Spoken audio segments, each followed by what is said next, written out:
Hello. In this episode, we are diving into coping mechanisms, healthy coping mechanisms versus unhealthy coping mechanisms.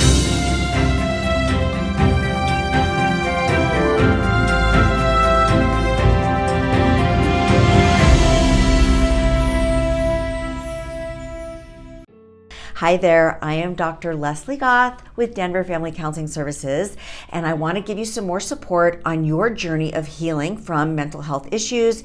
And we're talking about coping strategies versus unhealthy coping strategies today. When we have trauma, when we have depression, anxiety, whatever the issue might be, we tend to have choices in how we cope with the things that we struggle with, right? We could have healthy coping mechanisms or unhealthy.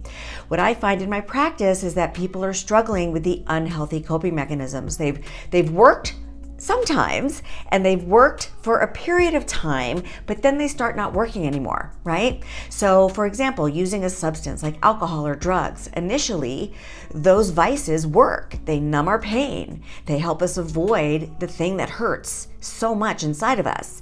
But after a while, they become kind of their own beast and their own monster, right? So they don't work anymore. They don't serve us. And that's when the client usually comes to me because they don't know what else to do.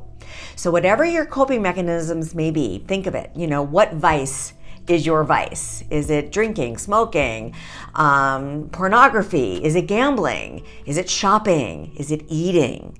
Whatever it could be, they're not necessarily bad in and of themselves, but they can certainly kind of become their own beast, and then they don't serve you, and they're hurting you and probably the people that are closest to you. Am I right? So let's talk about healthy coping mechanisms. Now, I will admit, these are easier said than done.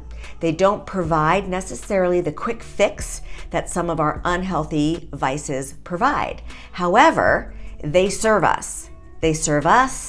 They provide long-term benefits for yourself and your family.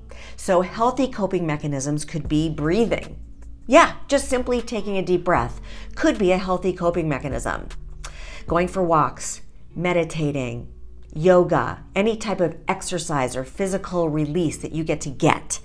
That's huge when you're managing your own mental health. Reading a book, getting therapy, having a support system, which I'll be talking about in the next episode. But all of these things are healthy coping mechanisms. What do you turn to when you're in pain or when you want to avoid your pain? And ask yourself, be honest, is it serving you or is it hurting you? And then be willing, be open to look at those things and make some changes. So hopefully that helps. Hopefully it gives you some food for thought when you start to kind of look deeper and more honestly at your own healthy versus unhealthy coping mechanisms.